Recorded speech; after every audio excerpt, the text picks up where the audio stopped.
Salam sejahtera. Oke, hari ini saya akan menunjukkan atau menerangkan apa itu CPR dan bagaimana kita melakukannya. Oke, yang pertama kita harus paham CPR ini adalah satu teknik yang boleh menyelamatkan nyawa tanpa menggunakan alat-alat yang canggih dan kebakaran yang boleh diperolehi di hospital. Oke, CPR ini digunakan untuk menyelamatkan mangsa atau dikenal sebagai bantuan kecemasan yang perlu diambil dengan segera. Oke, apa yang kita perlukan? Kita dengan menggunakan tangan, mulut, dan berpikir yang logik boleh melakukan teknik ini.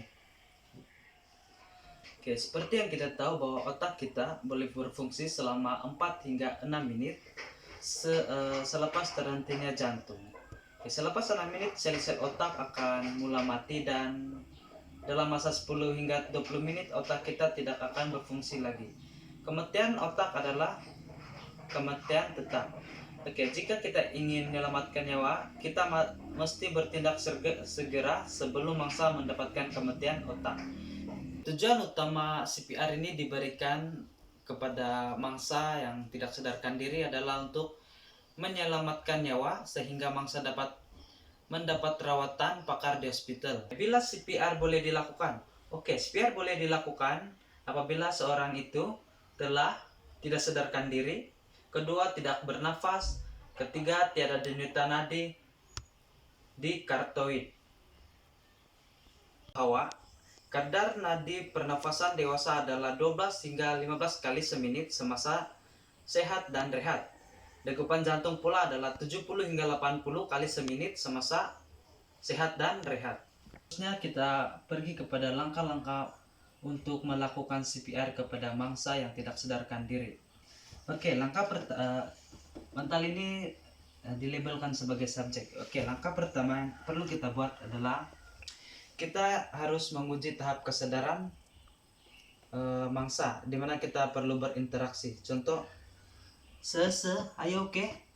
Dan selepas memastikan mangsa tidak sadarkan diri, kita harus membuat panggilan kecemasan di 999. Oke, contohnya, hello. Di sini ada mangsa tidak sadarkan diri. Oke, langkah kedua. Oke, langkah kedua kita harus memastikan kedudukan mangsa. Oke, tentukan keadaan si mangsa adalah seperti ini. Kepala berada di atas. Dari keadaan bertiarap kepada melintang di atas permukaan.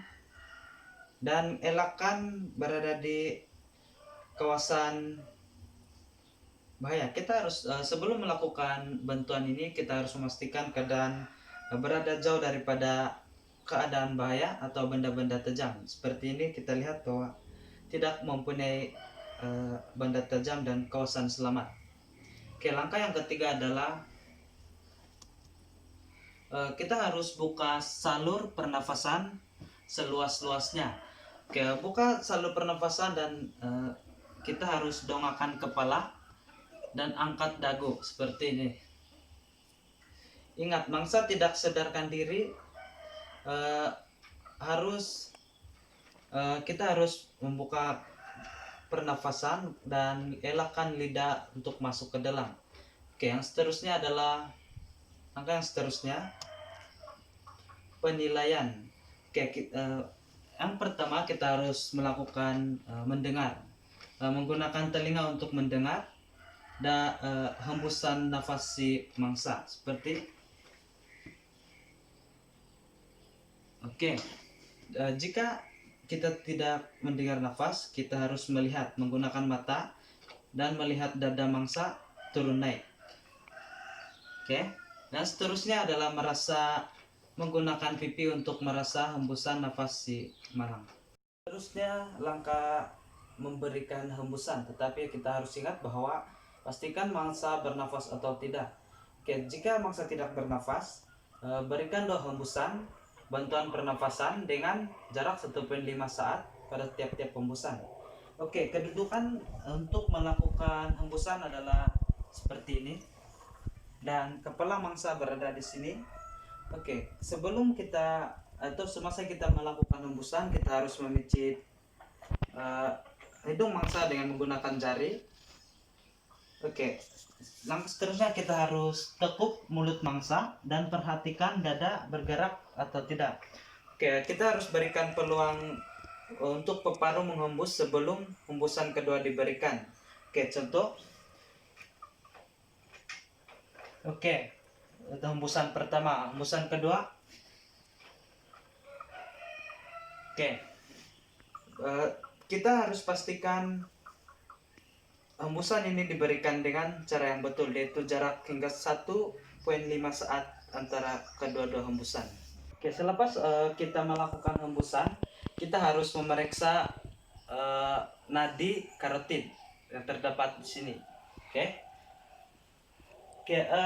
kita periksa nadi karotid 5 hingga 10 saat dan tentukan nadinya berdenyut atau tidak.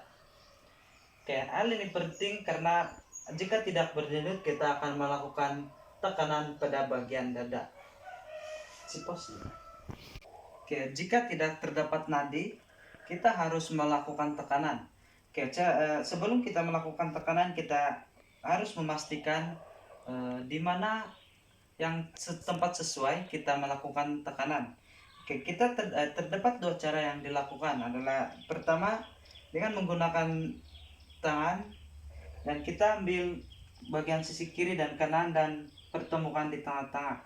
Oke, ini adalah bagian yang perlu kita lakukan tekanan.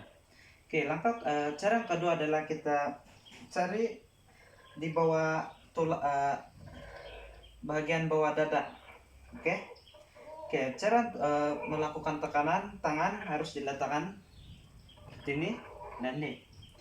Oke, kita harus luruskan kedua lengan tangan hingga ke paras bahu. Oke, contoh ini lurus, dan mata kita harus memandang tepat ke dada mangsa, dan lakukan tekanan sebanyak 30 kali dengan kiraan 1 dan 2 dan 3 sehingga 10, sambung dan 1 hingga 5. Tekanan dada adalah sedalam 1,5 hingga 2 inci dalam masa 80 hingga 100 kali dalam 1 menit. Oke, contoh dia. Oke, tuh buat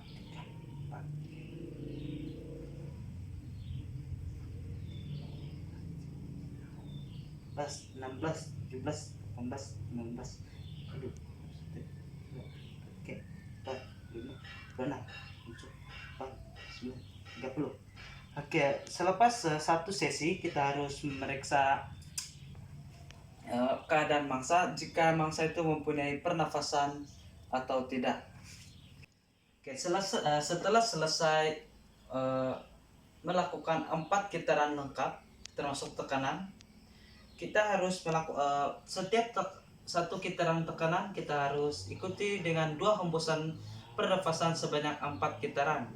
Oke, ini termasuk dalam 30 kali tekanan hingga 2 kali hembusan dan 2 kali hembusan. Oke, jika mangsa mempunyai tanda-tanda untuk sadarkan diri atau mempunyai nadi, kita harus melakukan